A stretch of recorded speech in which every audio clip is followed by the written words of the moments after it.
Hello বন্ধুরা, কেমন আছো সবাই? আশা করছি সবাই ভালো আছো, আর আমিও খুব ভালো আছি। আর এইদিকে মা চলে এসেছে বাজার থেকে আম বিক্রি করে। এখন হিসাব করছে কত টাকার আম বিক্রি করলো। আর এইদিকে দেখো বাড়িতে কত আম আছে। তারপরে মা কি বাজার করে নিয়ে আসছে সেটাই তোমাদের সঙ্গে একটু শেয়ার করলাম। আর মা যখন বাজারে গিয়েছিল তখন আমি ভাত রান্না করে রেখেছি, জল এনে রেখেছি, কারণ মা আসার পরে অনেকটাই রোদ এই গরমের মধ্যে। তো মা এদিকে আমাকে আর বাবাকে আম কেটে দিচ্ছিলো, প্লাস মাও খাচ্ছিলো, এমন না যে মা খায়নি। আর আমি মাকে বলছিলাম আমি যেই গাছের আম ভালো খাই ওই গাছটা আমি যখন মরে যদি যাই তো আমাকে আমার শ্মশানে দিয়ে আসবা। তো মা বলছে তোকে ঝাঁটাপিটা করবো। তো আমরা যখন তিনজন একসাথে থাকি তো অনেক হাসি মজার গল্প হয়। আর এই আমটা একদম প্রচণ্ড খারাপ, আমি বলছি আমাকে এই আম দিয়েছে কেন। তারপর আম খাওয়া দাওয়া হয়ে গেলো। এদিকে মা আম সত্ত্ব বানাতে বসে পড়েছে, যেগুলো আম নরম আছে। আর এদিকে মা মাংস এনেছিল, তো সেই কারণে আমি মশলা করে দিচ্ছিলাম মাকে, যেহেতু মা গরম থেকে এসেছে, মারও তো একটু রেস্ট চাই, তাই না?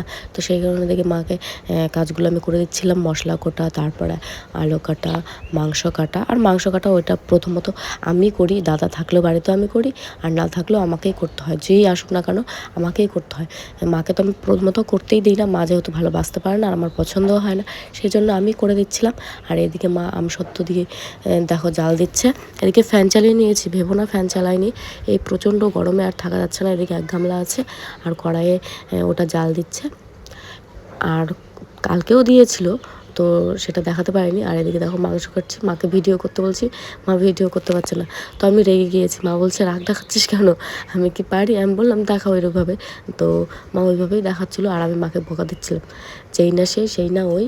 আর এতটাই গরম কি বলবো, মানে বাড়িতে থাকাই মুশকিল হয়ে যাচ্ছে। সেই কারণে মা এদিকে আমসত্ত্ব দিল, আমি মায়ের সবটা করে দিলাম।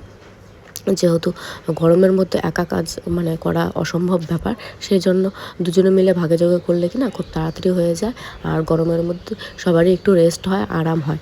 তো এইদিকে মা ওগুলোর কাজ করছিল, আর আমি শুকনো লঙ্কা, বাদাম আর কুলবড়েই রোদরে দিয়েছিলাম। আর ওই লঙ্কাগুলো আমাদেরই গাছের লঙ্কা, আর এই বাদামগুলো দেখছি এগুলো মা কুড়িয়ে নিয়ে আসছে।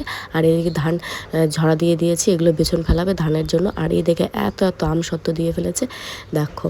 যেহেতু অনেকে ভালো খায়, যারা ভালো খায় তাদেরকেও দেয় মা। তারপর আমি এগুলো রোদরে দিয়ে স্নান করে পুজো দিয়ে বাঁশের ঝাড়ে চলে আসলাম। তোমরা হয়তো এর আগেও দেখেছো ব্লগগুলোতে। তো এই বাঁশের ঝাড়ে বসে আছি, আর দেখো কেমন পরিমাণে পুকুরে পানা হয়েছে। মনে হচ্ছে মানে যারা বড়লোক তারা তো বুঝতেই পারবে না এটা আদৌ পুকুর নাকি ঘাস, ওরা তো ঝাঁপিয়ে পড়বে। আর এত সুন্দর লাগছে কাছ থেকে দেখতে, অসাধারণ লাগছে। আর এদিকে দেখো শুধুই সবুজের সবুজ। তো কার কার এরকম সবুজ ভালো লাগে। আর তখন আমি বসেছিলাম, তো মায়ের রান্না হয়ে গেছে, মা এসে ডাকছে, বল চল বাড়ি গিয়ে ভাত খাবি। আর এদিকে আমাদের মাংস রান্না হয়ে গেছে, লাল লাল পাতলা পাতলা ঝোল মাংসের। রান্নাটা মোটামুটি বেশ ভালোই হয়েছিল, ঝাল কম হয়েছিল, যেহেতু এই গরমে ঝাল খাওয়া এতটাও ভালো না। তারপরে আমিও চলে আসলাম। তারপরে আমি ওই বাজারে বসেছিলাম, তখন ওইখানে 5G পাই, যেহেতু বাড়িতে 5G পায় না।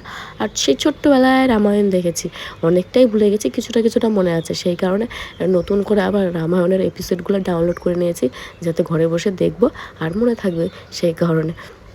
তো তোমরা কে কে রামায়ণ দেখো বা এরকম ঠাকুরের জিনিস দেখতে কার কার ভালো লাগে সেটা অবশ্যই কমেন্টে জানিও। আর এখন আমি ঘুমোবো, যেহেতু এমনি রোদের দিন আমরা ঘুমোতে পারি না, তাই আজকে মেঘলা মেঘলা একটু ঘুমিয়ে নেব। আর এই দিকে দেখো মেঘলা মেঘলা বলে মা বাদাম কুড়াতে চলে গিয়েছে। আর কতটা বাদাম কুড়িয়ে নিয়ে এসেছে দেখেছো? আর আমার মা প্রত্যেকটা ধান বলো ভুট্টা বলো সবটাই এইভাবে কুড়িয়ে কুড়িয়ে আনে। কার কার মা এরকম করে অবশ্যই কমেন্টে জানাবে। আর ভিডিওটা কেমন লাগলো সেটাও জানিও।